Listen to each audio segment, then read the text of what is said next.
Hello and welcome to Book of the Mouse Club, episode 19, Thursday, April 11th, 2019. Morning, monsieur. Where are you off to? The bookshop. I just finished the most wonderful story about a beanstalk and an ogre and... That's nice. Marie! The baguettes! Hurry up! I'm sorry, but how can one possibly pay attention to a book with no pictures in it? My dear child, there are a great many good books in this world without pictures. I almost bounced clear out of the book. Some bouncing, huh? Come home or make myself known. J. Thaddeus Turtle, Esquire. Have you never met him? You will find his story in this delightful little book, The Wind and the Willows. I've come to return the book I borrowed. Finished already? Oh, I couldn't put it down. Have you got anything new?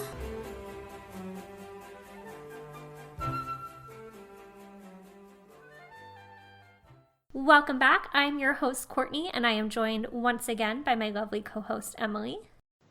Hello, listeners. Welcome back to the podcast.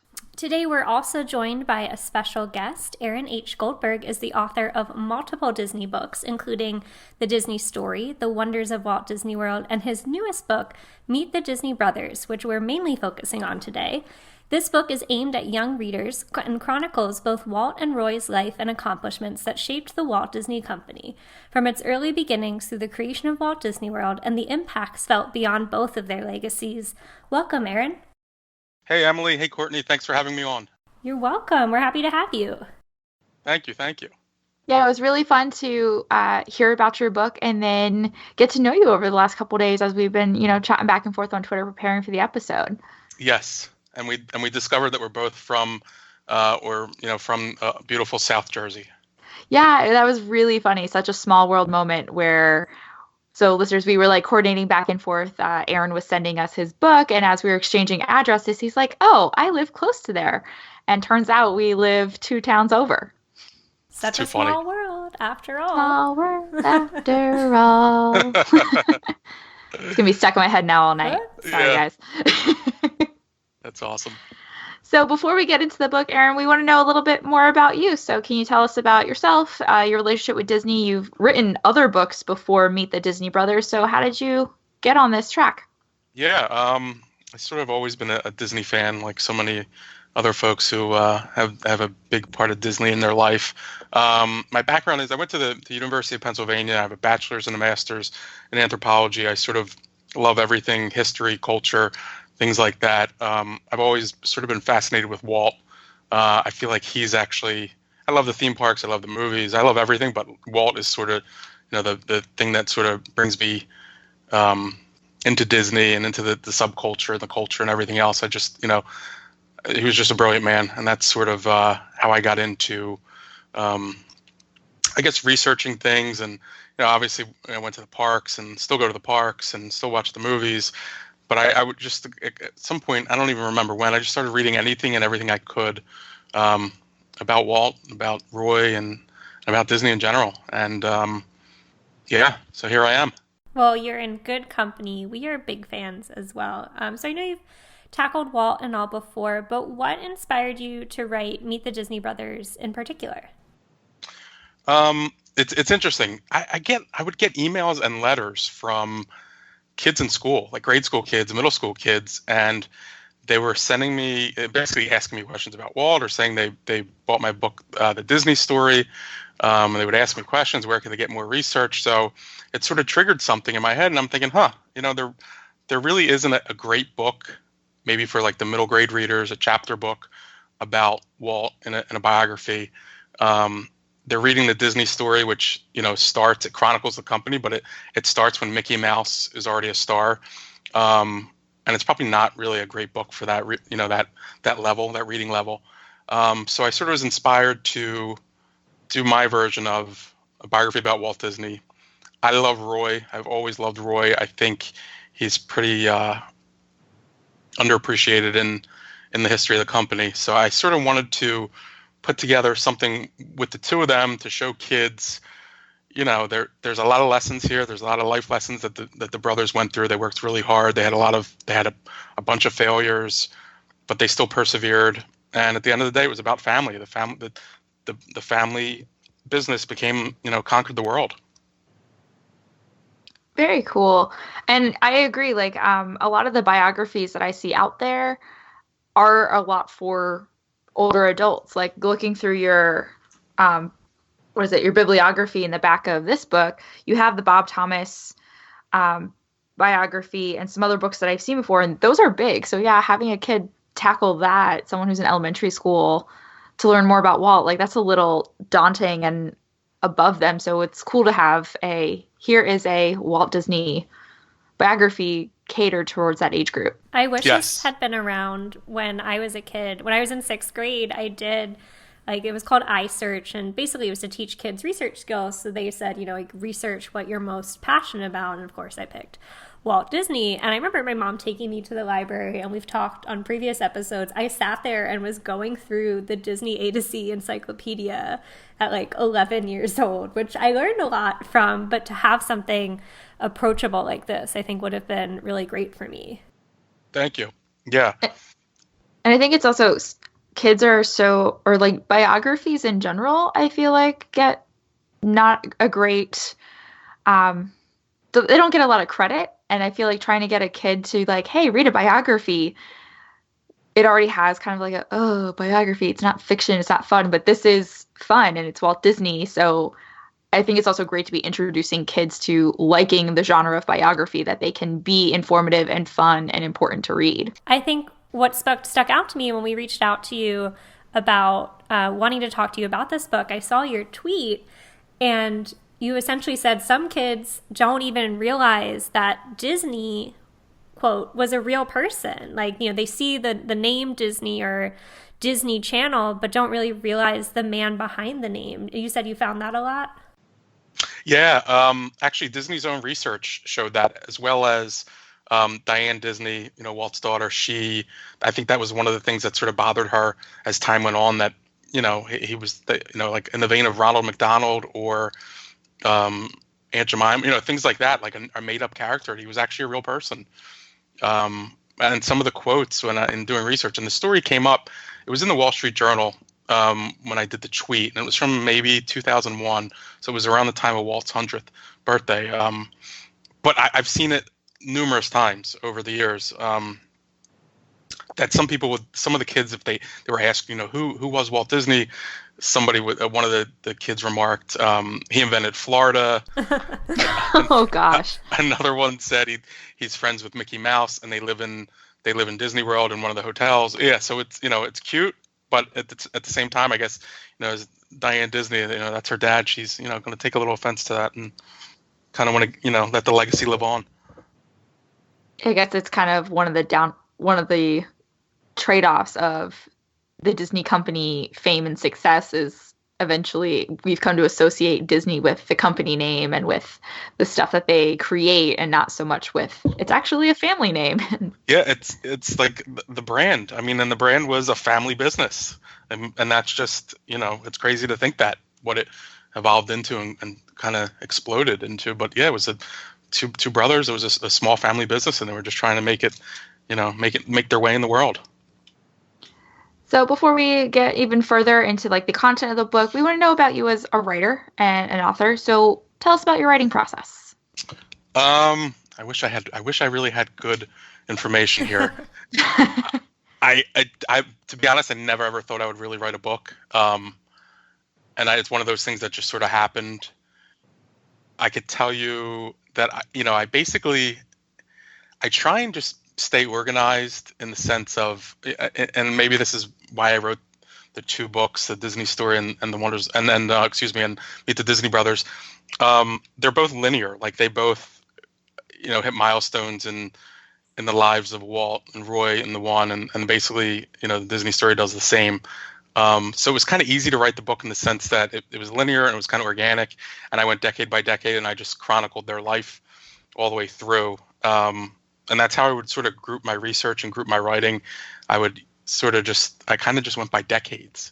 So I'd sit down and kind of do a quick outline of what I wanted to conquer, what I wanted to put down in that chapter, take a few notes, and I basically would outline the whole book that way and then go back and kind of piece it all together, if that makes any sense. Oh, absolutely. I was going to say that sounds like a really organized approach. I know when I was writing papers as an English major in college, I feel like my outline process took me longer, but then once I had kind of, okay, this is where it's going, the writing came a bit more naturally. But you also mentioned your research, and what I'm really curious about is you've written extensively about Disney in the past. Did you do any new research for this book specifically, or were you relying on information that you already had from the other books? I basically used everything that I used before. There was really nothing new. Here and there, I went back and reread the Bob Thomas book on Roy. I didn't read it. I haven't read it in a few years.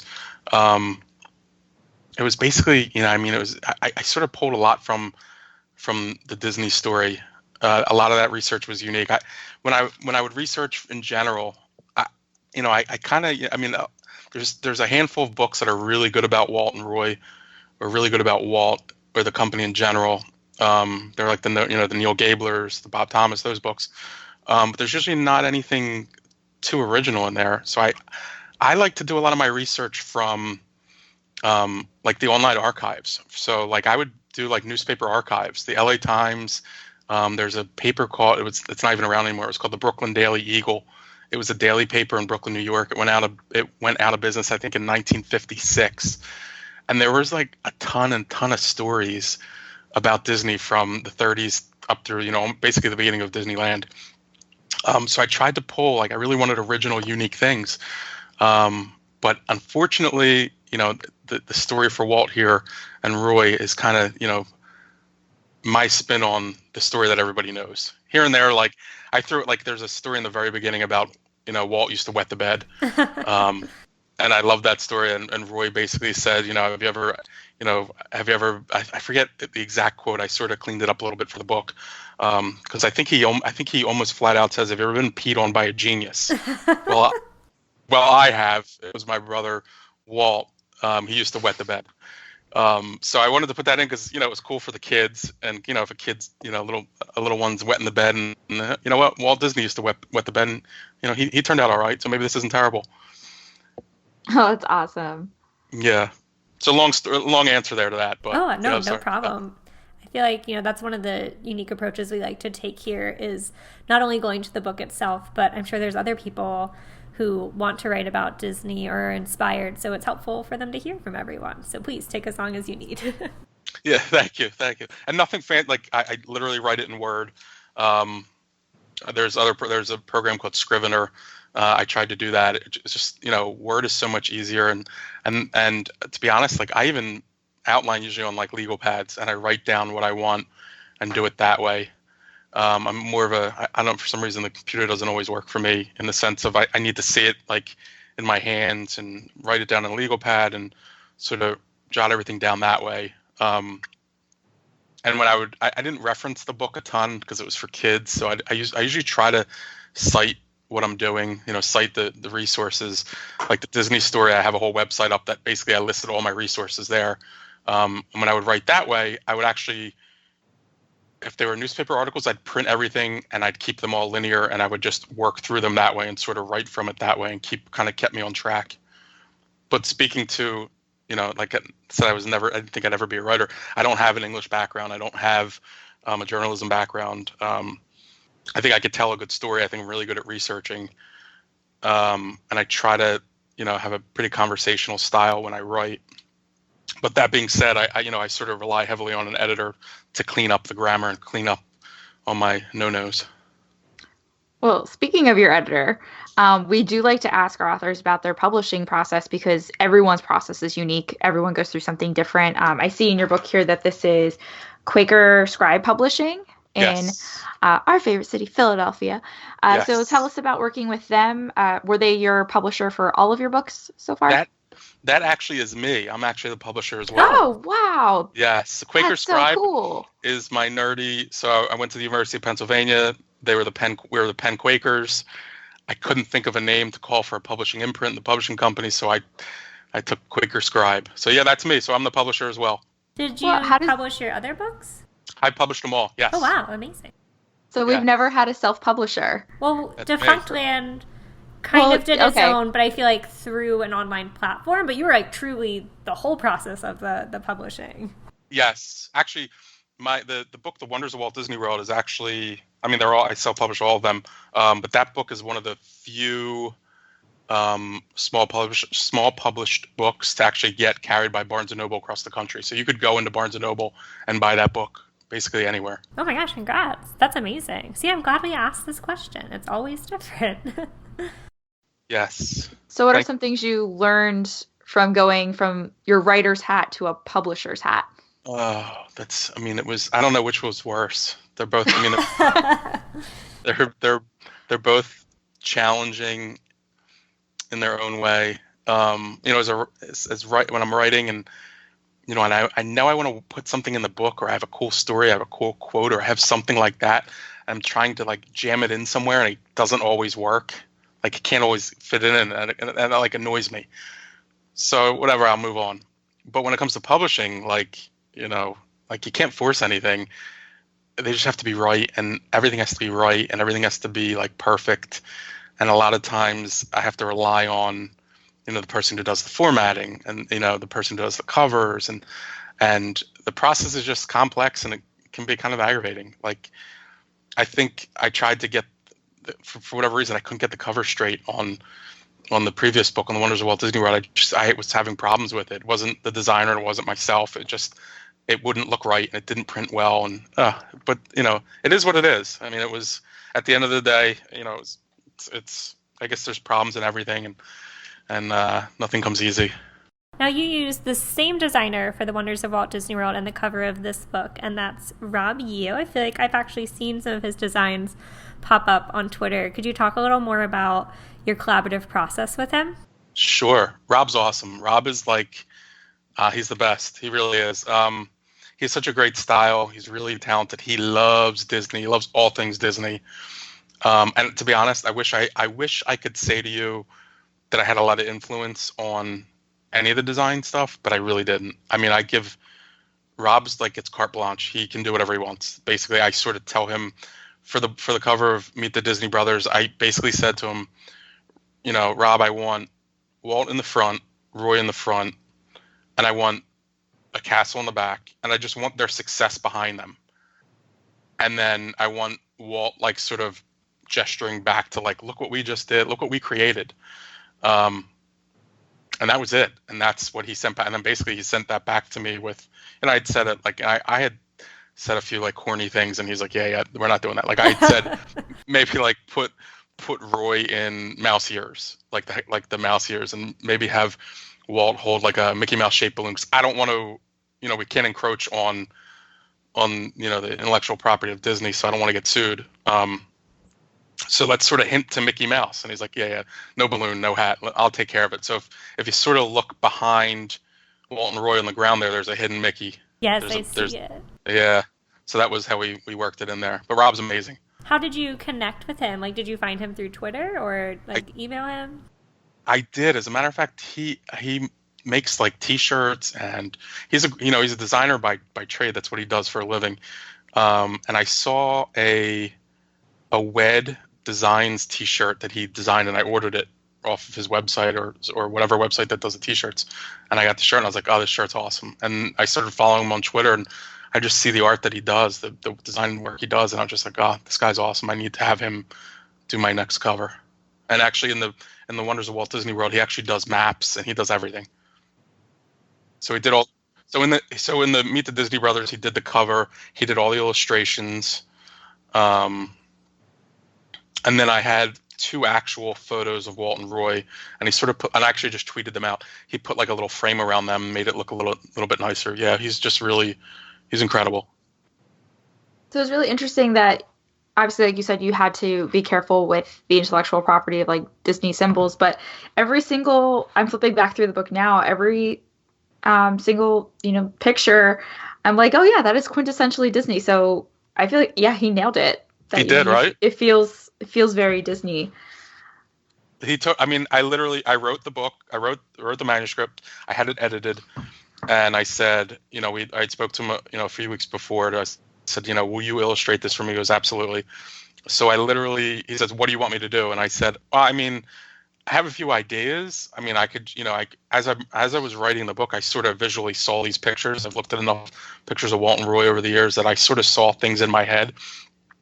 But I said, you know what? I'll send you the manuscript. You can read it and just do what you think is best. I trust whatever your thoughts are. And he sent me one day, a couple weeks went by, and he said, illustrations are done. Here they are on a sheet. Tell me what you think. And boom, there they were. And I liked everything he did. Did any get cut? Like, did you pick and choose what he provided, or just what's in there is what he did? I basically said whatever he did, I just left.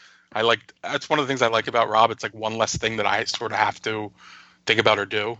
Oh yeah. Is that I just leave it up to him. If that's what you think should be illustrated, then fine. That's it. I'm not even going to argue. I got a joy out of the little mice at the bottom of every page. I think they're so cute. I not to rain on Rob's parade, but that was not Rob. That was the person who does my layout and everything inside. That was her idea. She nailed that one as well. She sent me a thing. She says, "What do you think of a little mouse at the top or the bottom?" I'm like, "Oh, that's perfect. Do it." Yeah, it's just so cute. I almost expected it to be animated like a little flip book if you moved it. But then I was like, no, okay, it's not going to move. It's fine. Yeah, that's pretty funny. That would have been cool. Yeah, Next have him run across the page. Yeah, that's edition 2. All right, so let's move into the book itself. And we've touched on a little bit before already that this is written for that elementary grade reader. How do you approach writing for that age group? That's a great question, and it was a challenge at first. I try to have a pretty conversational style when I write any of the books. But here I just made a conscious effort not to use big words and not to assume anything. So I didn't assume that they knew who Charles Lindbergh was. So I explained who Charles Lindbergh was and how that led to his flight led to Plane Crazy and in the Mickey Mouse short. So I sort of explained everything, that and then it sounds ridiculous, but maybe not. I mean, I said that, there was no internet, there was no cable TV. When Walt and Roy were delivering the papers, there were sometimes 2 editions, a morning and an afternoon, or a morning and the evening. And this is how people got their news. So if you think I don't know, an 8 or 9-year-old, 10 kids thinking this, they can't fathom not having a device in their hands. So I sort of just kind of went back to the basics and didn't assume anything. And just, if I had to explain something or if I mentioned something, I'd give a little background. Yeah, I find the text very approachable. And I like that sometimes you break, I guess you'd still call it the fourth wall within the book, and you address the reader as you, and it feels like you're speaking to them. I'm sure the kids appreciate that as well.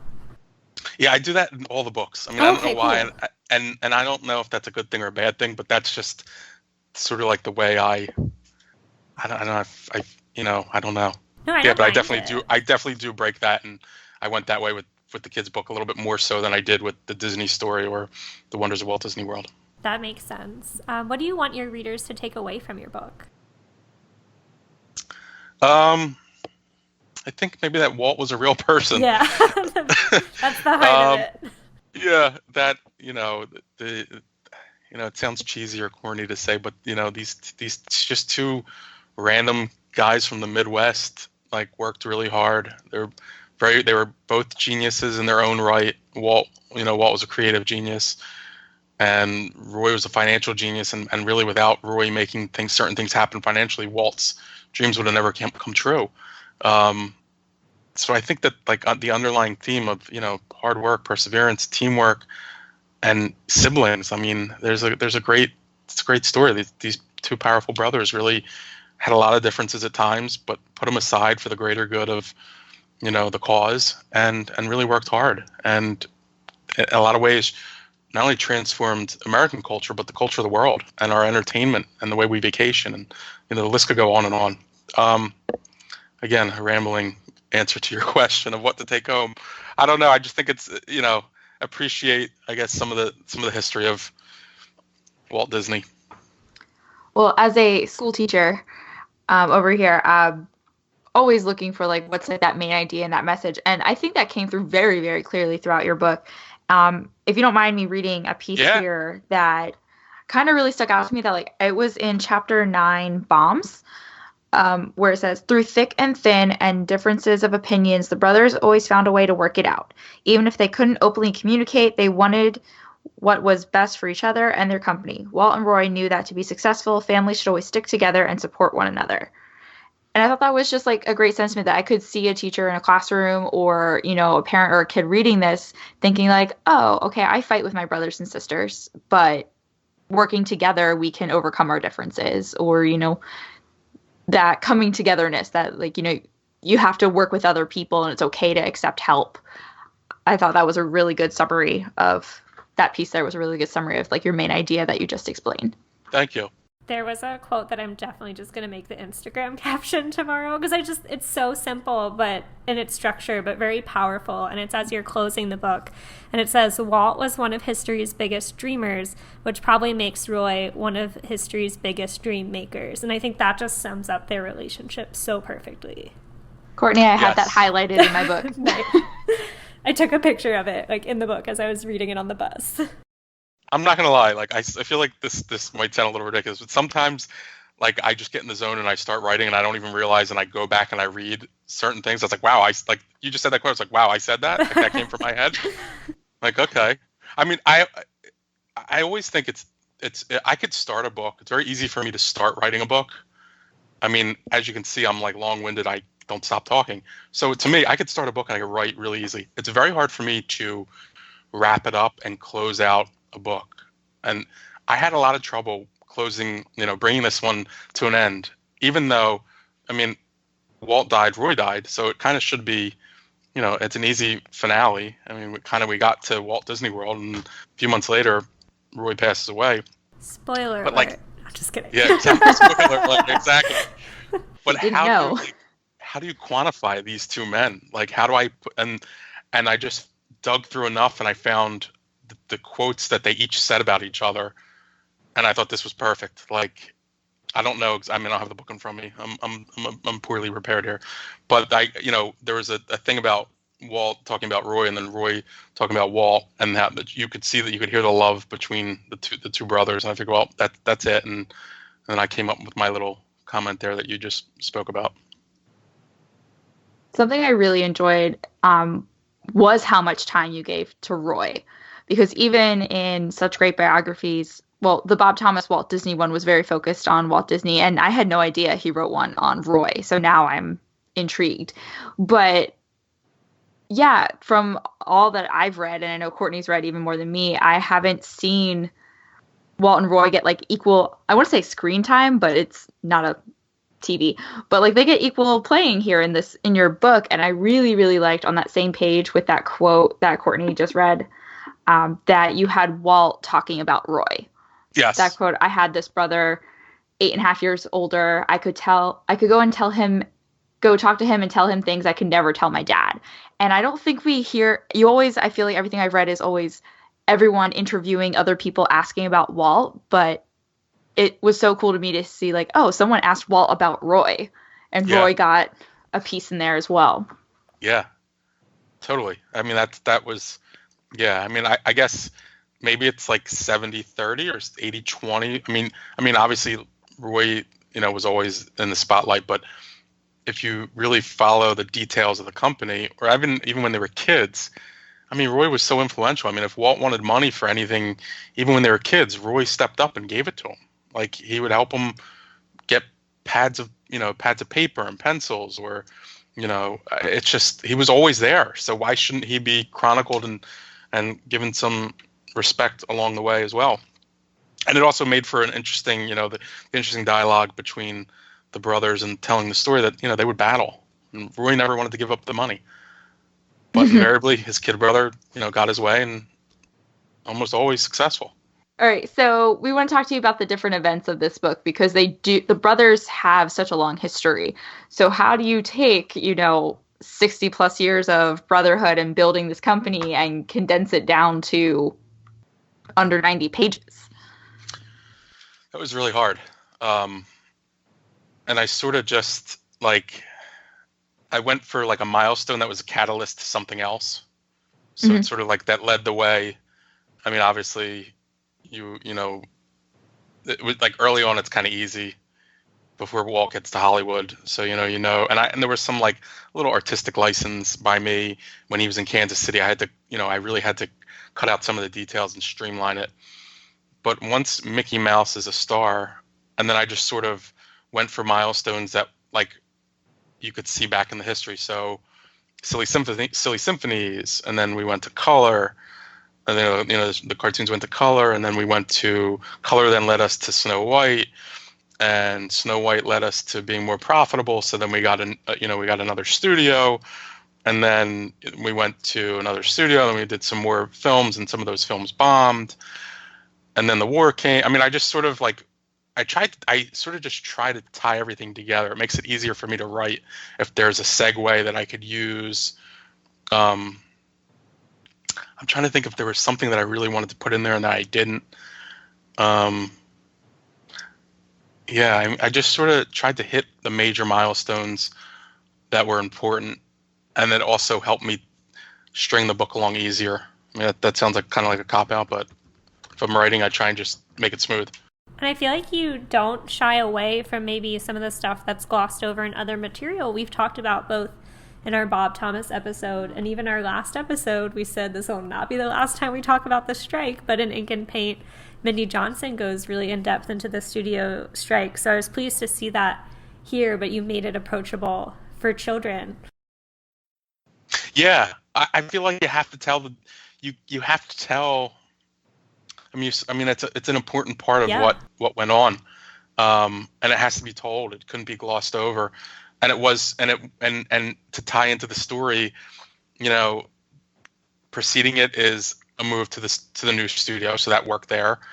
If you want to talk like talking as a writer and trying to put things together, so there was issues there with the new studio, and then after that, I had to get Walt to. To be honest, for a hot minute, I thought about not including it. And the more I thought about it, I was like, no, this actually has to be in there because it works so well with everything. And why not show that, this is another low point or tough spot that the brothers were in. And then, Roy resolved it again, that the older brother sort of took over. And in this story of telling Meet the Disney Brothers, like, Walt ended up going down to South America. So that had to be included too. Yeah, it's definitely a catalyst, I feel like, for a lot of what happened in that decade. Yeah. So I tried to hit the moments that led to something else. If you look, I mean, because after I read the book and it was after it was already published, and I was like, man, I really didn't talk a ton about some of the movies. Like there were some huge movies that I just didn't even. But I mean, I just couldn't. And you can't fit everything in. I just had to boil some of it down and distill it out to its purest form of under 100 pages. Well, and I feel like for young readers, if they are, they're writing to you because maybe they're doing research or for a project like something that I was working on, going into the stuff that they probably wouldn't find elsewhere is more important than some of those movies that they probably are familiar with. Good point. Absolutely. Yeah. And I thought it was cool to include those low points, that you show the brothers, one, working together to overcome obstacles, but that it's important, I think, also for kids to realize, like, we see Disney as just this, they're successful. Yeah. Anything Disney does, it's gold. But that, they worked really hard to get there. They had to go through a lot of obstacles to get to this point where now we just, Disney is this entertainment and vacation giant. Yeah, it's a juggernaut. But the reality of it is they had a lot of, I mean, I guess if you want to look at Walt's life, I mean, I think there were a lot of, I don't know if I wouldn't say there was more downs than ups, but there were a lot of downs. There were a lot of problems through the whole course of everything. I mean, I feel like maybe like after 1960, things sort of, settled down a bit for them. Maybe even because there was even a lot of stress through opening Disneyland and then television. And then once things were finally, 1964, the World's Fair and Mary Poppins, and, all right, well, things were a little bit smoother, but there was a lot of rough waters. So you've written, this is your third book. Are you considering writing another book? And if you were to write, would you write for children again? Is there a subject you'd like to tackle? It's funny. Every time I finish a book, I say I'm not writing another book, and then 3 books like later. yeah, and then like 6 months goes by, and I'm like, all right, what are we gonna do here? I'm gonna do something else. I contemplate doing something along these lines with Disneyland and Walt Disney World together. Don't know exactly what, why, or how, but for children, I still kind of have to figure that one out if it will happen or if it should happen. But I don't know. I think the children's. I mean, it's a really crowded marketplace in general, and it's hard to sort of make your way in that area. But I think it's a cool thing to put out a book to kids and try and relay some information to them and sort of make somebody a fan, or if somebody already is a fan, maybe make them a bigger fan of Disney, if that's possible, by my little effort here. Yeah, it's definitely accessible, and it's great to hear you'd consider another one. Do you want to take a moment to tell our listeners about your other books? I know we've hinted at the titles, but maybe a little bit more in depth. Yes, the Disney Story was the first book I put out. It's basically it's at its simplest form. It's like a timeline of the Walt Disney Company. As I think I alluded to earlier, it basically starts when Mickey Mouse is a star, and it goes up through Shanghai, the opening of Shanghai, in 2016. So I hit. I mean, I shouldn't say I hit everything, but I hit a lot of most of the major milestones, and there are a lot of really cool, quirky, interesting stories that I uncovered that really haven't seen the light of day in decades. That are kind of intermingled in there from the early times with Walt. That Brooklyn Daily Eagle that I mentioned before, it was like a treasure trove of. I mean, there was an article in there about Mary Blair, and I'm going to jumble the quote, but the paper, she was in New York City for something, and I don't remember what year it was. Maybe it was 1946 or 47. I'm not sure.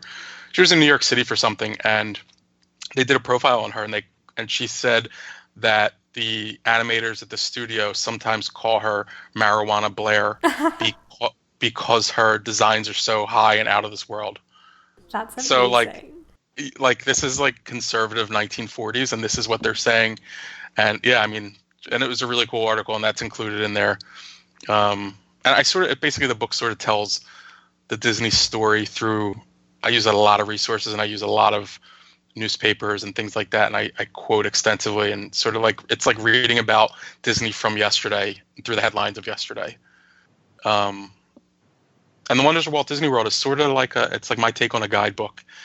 I go park to park, and we basically walk the park, and I point out not necessarily history, but like the hidden details and the random stories and things like that. And you get an experience, like a reading experience about each ride or each attraction, and you sort of know. I mean, I call it a guidebook in the sense that after you read the book, you'll know whether you want to go on this attraction or not, or whether you want to eat there or not. It's a unique take on things. Cool. Guidebooks are always so interesting. Everyone has their own take, so I'll definitely want to check that out. Yes. Because it's so fun, like, because you see the park. We've been to the park. I know Courtney and I have so many times, but it's always interesting to see it through a whole different lens, and you always find something new. I'm still finding stuff that's new. Yeah, it's like random like things. So, if you go to, like I think I'm gonna, not put this so eloquently, but so like one of the things with the Utilidors being the first floor, and I talk about it in the Wonders of Walt Disney World, the Utilidors being the first floor, and the Magic Kingdom is actually the second floor, and you can actually see this if it's a small world, and you're on, you're outside, and you look, and you see actually that attraction's the first floor, because you look that the boat is below you. So it's one of those things. There's one of those things that's like an obvious, oh, look at that. Well, there we go. Oh my God, I never thought about that, and I worked at Magic Kingdom. Yeah. So if you same. Like I just try to pull out like certain, I wouldn't want to say obvious, but like some of the things so there was a lead in there to what the Utilidors were, and it's like it's my version of a guide is for people, if you really haven't been there, or if you've actually been there a lot, there's a lot of stories. I mean, I talked to Tom Morris I asked him a bunch of questions. He gave me a bunch of information. Joe Rohde, the same thing. I picked their brains on a lot of topics, and I was able to work that stuff into the book. So it's a unique book. It's it's not like the unofficial guide. It's not. It's like reading a book. It's like I don't really have any other way to say that. And Rob did the maps. It's not like an agenda. Yeah. It's more okay. If you're going to explore the parks, here's things to consider as you do.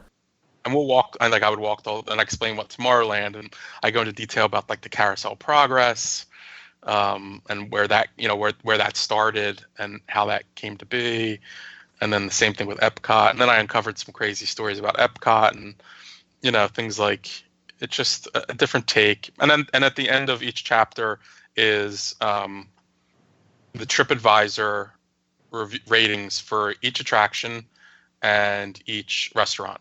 Oh, nice. Yeah. So there is that little tidbit of a real guidebook in there. That sounds like a nice blend. Yes, I hope so. Cool. So any advice you have for aspiring Disney authors? You've just gone down that road. Don't overthink it and just do it. Like if you really want to do it, just do it. There's enough information on the web on how to actually pitch a book to somebody, or if you want to go the route of self-publishing, don't overthink it and just kind of like what's the saying, like look before you leap. I don't know, sometimes you just leap. Just go, just try it. You never know. I love it. You keep Marty moving Sklar. forward. Yeah, I was thinking Marty Sklar, dream it, do it. Yes, all of it. Follow the Disney brothers and just do it, and just keep just kind of keep on trucking until you get it done.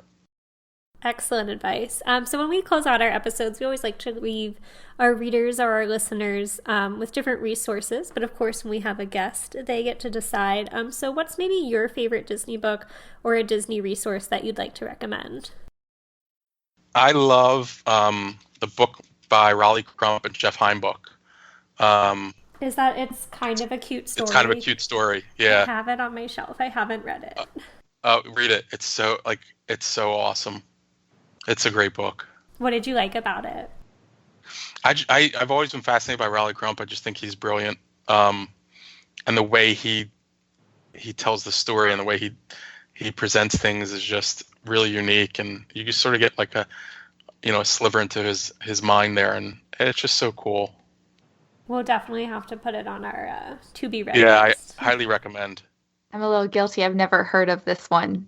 So I will definitely check this out. Raleigh's mentioned in definitely Marty Sklar's book and Bob Thomas as well. Yeah, the name sounds familiar. So he's the Imagineer who has the idea for the Museum of the Weird and that take on Haunted Mansion. Oh, okay. So if you've ever seen the Disneyland Tencennial video, like Walt walks the Miss Disneyland Tencennial over, and like he shows some previews. He did the Tower of the Four Winds. Is that right? Yep. Yep. And that's on the cover of your book. So you tying it all Yes. together here. Yep. Just a long, really cool history with Imagineering. So I think you'll like it. We'll have to read it. And he has he has a pretty big influence in Epcot as well, believe it or not. Oh, cool. I look forward to reading that part too. Yeah.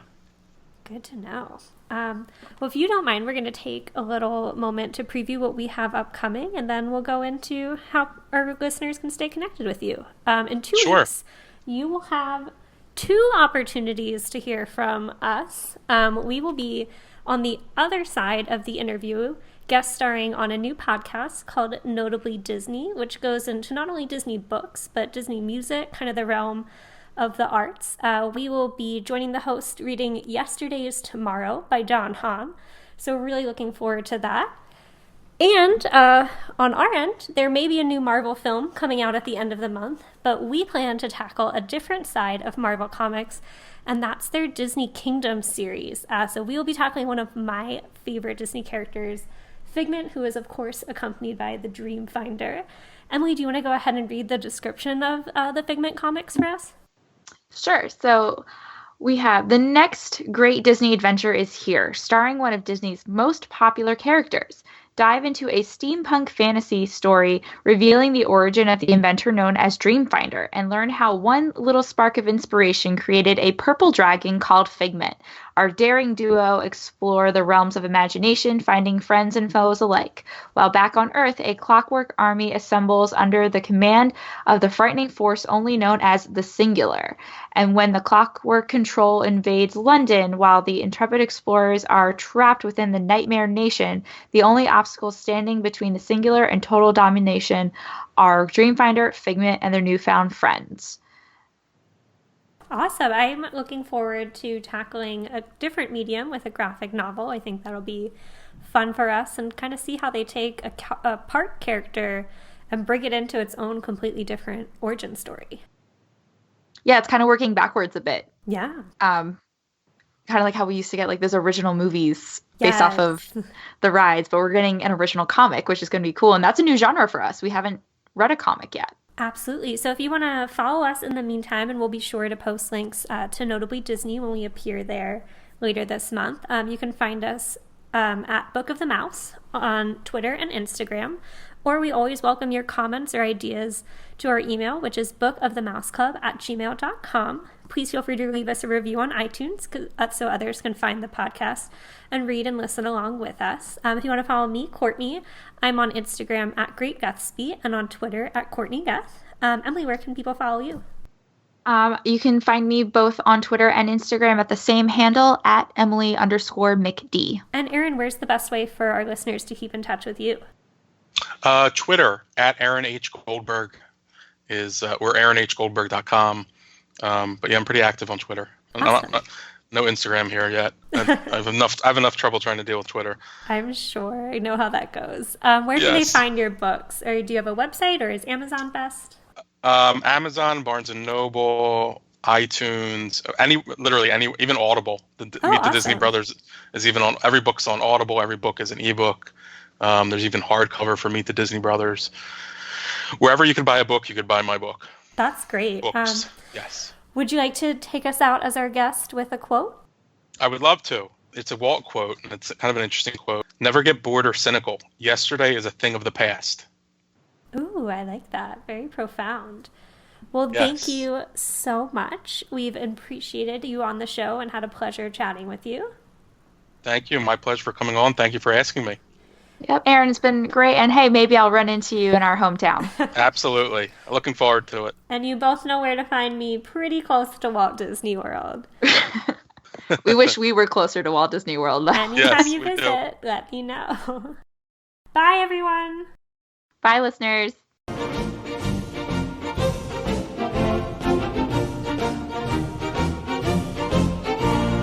Book of the Mouse Club has no affiliation with the Walt Disney Company. The views and opinions expressed by hosts and participants are theirs and theirs alone. They do not represent the organizations or companies they happen to work for.